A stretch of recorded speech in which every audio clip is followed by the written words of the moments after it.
নলবাৰী চহৰৰ মাজমজিয়াত সন্ধিয়াৰ চুৰিকাণ্ড নলবাৰীৰ জ্যেষ্ঠ সাংবাদিক তথা এটা ব্যক্তিগত স্যাটেলাইট চেনেলৰ জ্যেষ্ঠ সাংবাদিক ব্ৰজেন তালুকদাৰৰ নলবাৰীৰ ভাড়াতীয়া কোঠাত চুৰিকাণ্ড সংঘটিত হয়। যোৱা দেওবাৰে সন্ধিয়া প্ৰায় ৮ বজাত সাংবাদিক ব্ৰজেন তালুকদাৰৰ কোঠাত নথকা অৱস্থাত চুৰিকাণ্ড সংঘটিত। প্ৰায় ৫০,০০০ টকা সামগ্ৰী চুৰি কৰাৰ লগতে দুটাকৈ মোবাইল ফোন চুৰি কৰি লৈ যায়। সন্ধিয়া সময়ত নলবাৰী চহৰৰ আৰক্ষী গিজগিজাই থকাৰ সময়তে চহৰৰ মাজমজিয়াত এনে চুৰি কাৰ্য সংঘটিত হোৱা কাৰ্যত সচেতন মহলে ক্ষোভ প্ৰকাশ কৰিছে।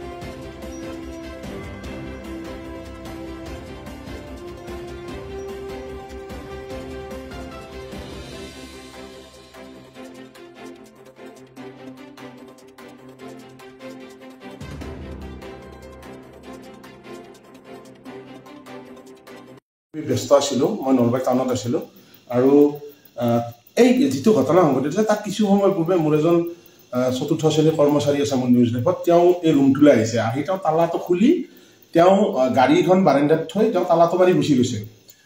তাৰপিছত আহি মই ৰুমলৈ আহি মই দেখা পাওঁ যে মেইন গেটটো খোলা আছে। তাৰপিছত মই মেইন গেটটো যেতিয়া খোলা আছে, মই মেইন গেটটো খোলা থকাৰ পিছত মই ভাবিলোঁ যে ল'ৰাজনে তালাটো মাৰিব পাহৰিলে নেকি। তাৰপিছত আমি যিটো স্থানত এটা গোপনীয় স্থানত চাই পাঠোঁ মই তাত চালোঁ, চাই দেখা পালোঁ যে তালাটো ওচৰতে ভাঙি পৰি আছে। তাৰপিছত মই ৰুমলৈ সোমাই আহোঁ আৰু মই দেখা পাওঁ যে প্ৰত্যেকটা ৰুমতে লাইট জ্বলি আছে। আৰু যেতিয়া মই মোৰ যিটো মন্দিৰ আছে, মোৰ মন্দিৰৰ কাষত এটা গডৰেজ আছে, মোৰ গডৰেজত কাপোৰবিলাক থাকে, চব কাপোৰ তেওঁলোকে পেলাই দিছে তাৰ পৰা। দি মোৰ এটা আইফোন আছিলে, সৰু এটা 6S আইফোন আছিলে, সেই আইফোনটো নিছে, এটা ৰিয়েলমি মোবাইল নিছে আৰু এটা ভাঙা এটা মোবাইল আছিল সেইটোও নিছে। তাৰ বাহিৰে এতিয়ালৈকে কিন্তু কাপোৰ চাপোৰ তেওঁলোকে কোনো ধৰণৰ বস্তু লগা নাই। মানে মই ভাবোঁ এইটো আচলতে মই নাথাকা এটা সুযোগ বুজি বা হয়তো মোক কোনোবাই লক্ষ্য কৰি আছে মই কেতিয়া আহিম, ঠিক তেনেকুৱা এটা টাৰ্গেট কৰি আচলতে এই চুৰটো কৰা হৈছে। কিন্তু এটা কথা ঠিক যে নলবাৰী চহৰৰ মাজত আচলতে এনেকুৱা ধৰণে লাইট জ্বলাই বা তালা ভাঙি ভিতৰত সোমাই গোটেই লণ্ড ভণ্ড কৰা ঘটনাটো কিন্তু সহজ নহয়।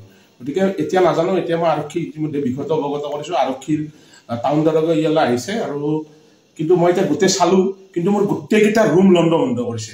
টকা পইচা কিবা দিছে নেকি বাৰু? টকা পইচা কিবা নিছে নেকি? টকা পইচাখিনি তেওঁলোকে আচলতে টকা পইচা বা তেনেকুৱা ধৰণৰ বস্তু নাপালে তেওঁলোকে, আৰু বা ফোন বা তেনেকুৱা ধৰণৰ বস্তু নিব পৰা সেইবিলাক বস্তু তেওঁলোকে নাপালে। কিন্তু মোবাইলৰ মোৰ গডৰেজৰ সেই হেৰিটো ভাঙিছে, এই যিটো সৰু এটা লকাৰ থাকে লকাৰটো ভাঙিছে, লকাৰটো ভাঙি তাৰ পৰা মোৰ মোবাইল কিনিছে। আৰু চেকপাট টেকপাট আছিল, মই এতিয়াও চোৱা নাই, মই চাব লাগিব, চেকৰ বহি আছিল বা তেনেকুৱা ধৰণৰ কিবা কিবা আছিল, মই এতিয়া চাব লাগিব বস্তুখিনি। কিন্তু মই ভাবোঁ এইটো একদম মানে তেওঁলোকে পৰিকল্পিতভাৱে এই যিটো মানে চুৰি কৰিছে বা দিন মানে আবেলিৰ ভাগতে যিটো ঘটনা সংঘটিত হৈছে, এইটো কিন্তু মোক কিন্তু সঁচাকৈ এক আতংকিত কৰি তুলিছে। কিমান মান টকাৰ সা সম্পত্তি নিছে বাৰু? প্ৰায় 50,000 50-60,000 টকাৰ সা সম্পত্তি মানে বস্তু নিছে মোৰ পৰা।